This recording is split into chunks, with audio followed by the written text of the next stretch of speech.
हम 1 लाख नेता नए तैयार करने हैं। सोनीपत जिले ने तो हुड्डा को कर दी टाटा बाय बाय, वहां से हुड्डा हो गया फिसडी। जैविक खेती को अपनाओ, इसके लिए सरकार बहुत सब्सिडी भी दे रही है। 30 नेप दी फित्ता थी, हाइट नेप दी कि भाई तेरा लड़का पुलिस में सिपाही, तेरा थानेदार, तेरा न तहसीलदार बना देंगे। नमस्कार जी, मैं धनराज सालावास में। जैसा कि तस्वीरों में देख पा रहे, हमारे साथ जो शख्स जुड़े हैं सतेंद्र जाखड़ जी। सतेंद्र जाखड़ एक जाना माना नाम है यहाँ से, और सालावास मंडल से अध्यक्ष भी जुड़े हैं। तो सतेंद्र जाखड़ जी, आप बताइए कि हमारे दर्शकों को जो मंडल अध्यक्ष की जो जिम्मेदारी दी गई है आपको, वो किस प्रकार निर्वहन करोगे?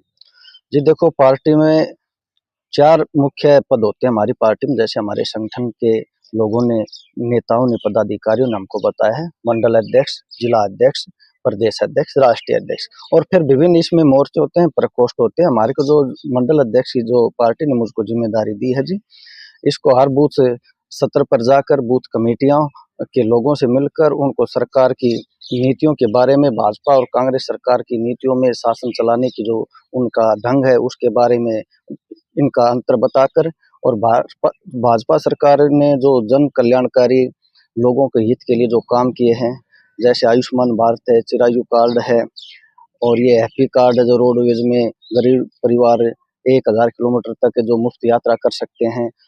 राशन पानी जो जी, तेल मिल रहा है, राशन पानी मिल रहा है, चीनी मिल रही है, सब राशन गरीब आदमी को जो है उसको मुहैया कराया जा रहा है। और भाजपा सरकार की नीतियों को बताकर और लोगों का मत बदल कर नहीं जी, लोगों की विचारधारा बदल कर, लोगों को राष्ट्रवाद के प्रति जागरूक कर कर, और ये बताने की हम पूरी कोशिश करें कि प्रदेश के, देश के हित में भाजपा सरकार सही कार्य कर रही है।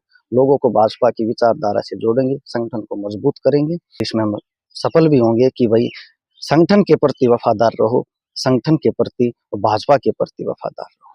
सतेंद्र जी, झज्जर विधानसभा के अंदर भाजपा की हार का क्या कारण है? जी, झज्जर विधानसभा के अंदर भाजपा की हार का सबसे बड़ा कारण है जी अफवाह। जो लोगों ने ये अफवाह उड़ाई कांग्रेस वालों ने कि भाई हुड्डा सरकार आ रही है, कांग्रेस नहीं, हुड्डा सरकार आ रही है, हुड्डा सरकार आ रही है। और ये हमारा झज्जर विधानसभा रोहतक लोकसभा क्षेत्र के अंतर्गत आता है। झूठे प्रबोधन दिए गए। आप बता रहे हो अफवाह उड़ाई, तो आप लोगों ने उन जाके लोगों से मिले नहीं? हम मिले, हम जी मिले, और 53,000 के आसपास कप्तान बिरधाना जी की वोट आ रही है। पूरी इस दीपेंद्र की इस आंधी में, इस अफवाह में कि भाई हुड्डा सरकार आ रही है, उन्होंने घर घर लोगों के पास वे भी गई कि भाई छाती नेप दी फित्ता थी, हाइट नेप दी कि भाई तेरा लड़का पुलिस में सिपाही, तेरा थानेदार, तेरा न तहसीलदार बना देंगे, तेरा न जिया बना देंगे, तेरा न रोडवेज में लगा देंगे, और भाई तेरा न इसमें लग कर देंगे, और भाई थारा यो काम कर देंगे। इतना मतलब प्रबोधन दिए।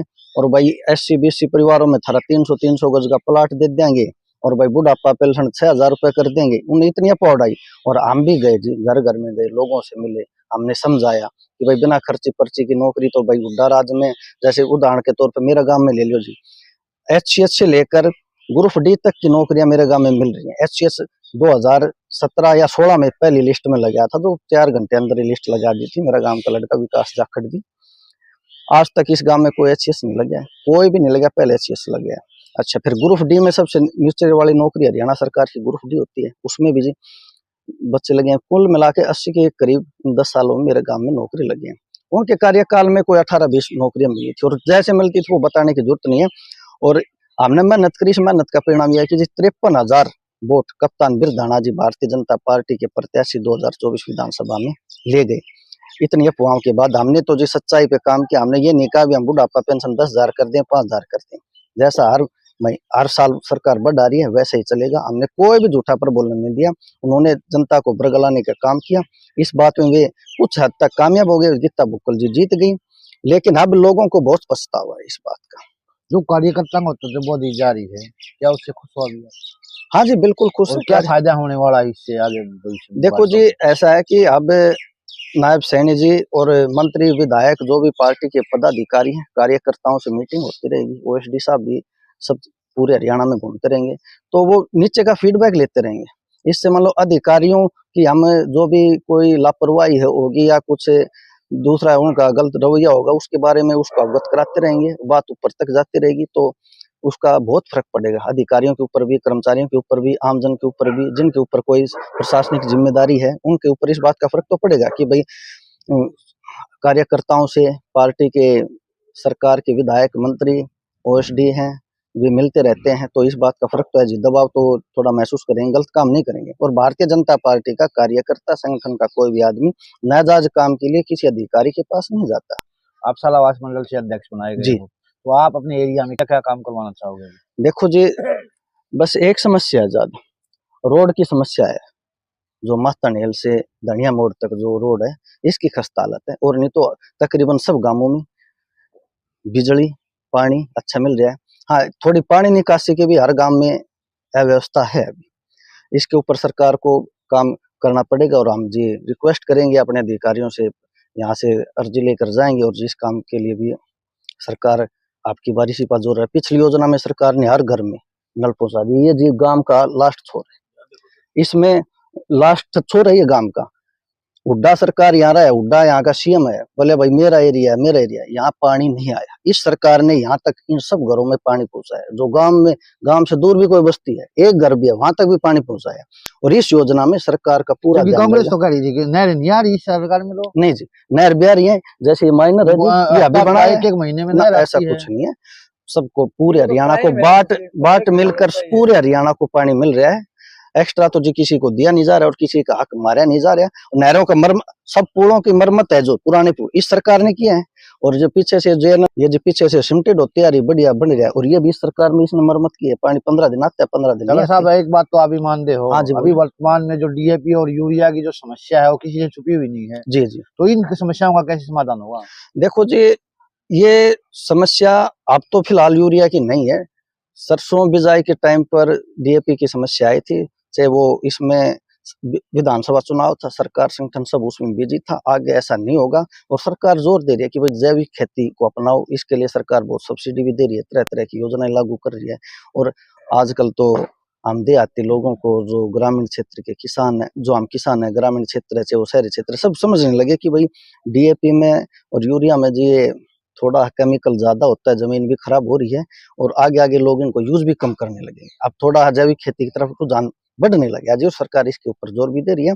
फिर भी डीएपी यूरिया जरूरत है, तो जी इसकी आगे किल्लत नहीं होगी। सरकार सब व्यवस्था अच्छी कर रही है। यहाँ पर कोई मंत्री नहीं, कोई विधायक जी, झज्जर के अंदर ही बात। हाँ।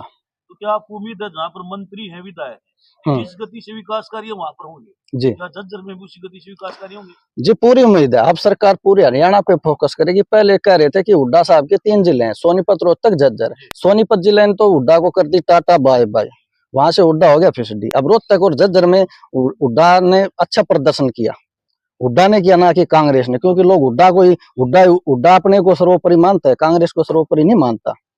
तो जी यहाँ भी वैसे काम होंगे बढ़िया जी। जो बालक पढ़ रहे हैं, जो बच्चे पढ़ रहे हैं, वो जी सर्विस भी लग रहे हैं, नौकरी भी मिल रही है, उनको कोई भेदभाव नहीं है। गांवों में खूब ग्रांट आ रही है, सब काम हो। सरकार का गठन हुआ है, अभी से मार्च, फरवरी से, अप्रैल से पंचायतों में विकास कार्य होने लगेंगे, और पूरी उम्मीद हमें उसी तरीके से होंगे।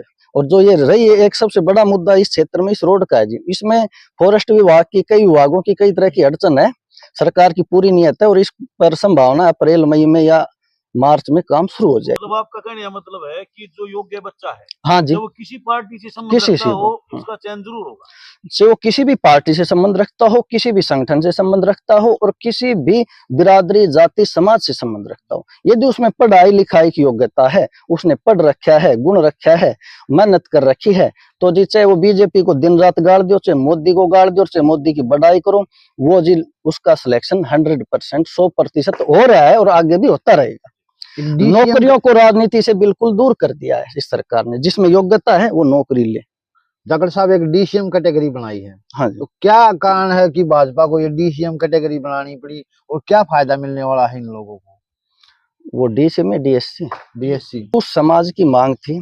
देखो, हरियाणा में एससी समाज को 20% आरक्षण है, और 10% जो रविदास समाज है उसकी आबादी बता रहे हैं, और 10% जो वाल्मीकि, दानक बिरादरी है, बावरिया है, खटीक है, जो भी और है, उसकी आबादी बता रहे हैं। तो जो 10% आबादी है, वो लोग ये सोचते थे कि भाई हमें हमारा हक नहीं मिल रहा। रविदास वर्ग है वो 17-18% नौकरी ले जाता है। मेरी सोच नहीं, उन लोगों की सोच है, हमारी पार्टी की सोच नहीं। तो उन्होंने पार्टी के समक्ष ये मांग रखी थी। जी इनकी आबादी 10% है तो 10% आरक्षण इनको दे दो और 10% जी हमें दे दो, ताकि हमें भी हमारा हक मिल जाए। सरकार ने बांटा है उनको, आपस में जितनी उनकी आबादी थी उनको दे दिया। और ये जो पहले भी होता था, हरियाणा में DSC SC समाज था, लेकिन हुड्डा साहब ने 2005 में जब CM बने तो इस DSC आरक्षण को खत्म करके SC कैटेगरी को एक कर दिया था। ये काम हुड्डा साहब ने किया था। वो समाज कह रहा है कि हुड्डा ने हमारे साथ बहुत बड़ा अन्याय किया और हुड्डा को हराने में उस समाज की बहुत अहम भूमिका है, तो उनका हक उनको मिल जाएगा। इसलिए बस सरकार ने वर्तमान में वो कर दिया। समाज अभी खुश है इनसे? जी बिल्कुल खुश है समाज हमसे। रविदास समाज भी नाराज नहीं है, जो जायज है, उनको पता आपकी जनसंख्या उतना हक आपको मिल रहा है, तो ना तो जी रविदास समाज हमसे नाराज है ना कोई। ये तो सिर्फ भ्रम फैला जाता है, भाई जाट नाराज है, रविदास नाराज है, मुसलमान नाराज, हमसे जी कोई भी नाराज नहीं है। भारतीय जनता पार्टी जनता की पार्टी है, जो भारत जनता की सरकार है, किसी व्यक्ति विशेष की सरकार नहीं, पूरी जनता की सरकार। चंद्र जी, अभी जो 56 दिन का शहनशाह कार्यकाल, पिछला कार्यकाल जी 56 दिन में खूब विकास कार्य करवाए। हाँ जी, गति में तेजी, विकास कार्य में तेजी आई। ये सोच के तेजी आई कि सरकार बनानी है जी। अब सरकार बन चुकी है तीसरी। जी जी। तो जो 56 दिन में जो विकास कार्यों में तेजी थी, तो आगे भी वो जारी रहेगी जी, आगे पूरी लगातार जारी रहेगी। 2029 तक पूरा ऐसे ही जारी रहेंगे और पूरे झज्जर हल्के में नहीं भाई, पूरे हरियाणा में एक समान से विकास कार्य होंगे। देखो जी, समस्या उत्पन्न होती रहती हैं, समस्याओं पर रिसर्च होता रहता है, काम होता रहता है। जब समस्या पर ध्यान नहीं दिया जाता, किसी बीमारी पर ध्यान नहीं दिया जाता, तो वो बीमारी बढ़ती है, वो समस्या बढ़ती है। लेकिन लगातार भाजपा का संगठन भी, सरकार भी, मंत्री विधायक सब का फोकस यही है, काम यही है और काम कर रहे हैं। मंडल अध्यक्ष होने के नाते भाजपा के शीर्ष नेताओं से क्या अपील करना चाहोगे? जी, मंडल अध्यक्ष होने के नाते मैं भाजपा के शीर्ष नेताओं से ये अपील करूंगा, और उसके ऊपर भी नेता काम भी कर रहे हैं। ठीक है, जैसे मोदी जी ने अब कहा था कि हम 1 लाख नेता नए तैयार करने हैं, उस परिवार के जिनकी कोई राजनीतिक बैकग्राउंड ना हो, पृष्ठभूमि ना हो, साधारण परिवार से हो, काम कर क्षेत्र नीचे मतलब ग्राउंड लेवल की समस्याओं को, उनके जो आमजन को डेली समस्या आ रही है, उन समस्याओं को जानते हो और वे उनको ऊपर उठाया जाए। और ये काम भारतीय जनता पार्टी कर रही है। उन शीर्ष नेतृत्व ने अपनी इच्छा जाहिर कर दी है कि हम परिवारवाद को बढ़ावा नहीं देंगे। राजनीति में जो काम करने की जिनमें क्षमता है, लोगों को जोड़ने की क्षमता है, राष्ट्रवाद की धारा को फैलाने की क्षमता है, ऐसे युवाओं को हम आगे लाएंगे और वो 1 लाख नेता इस देश में नए तैयार होंगे।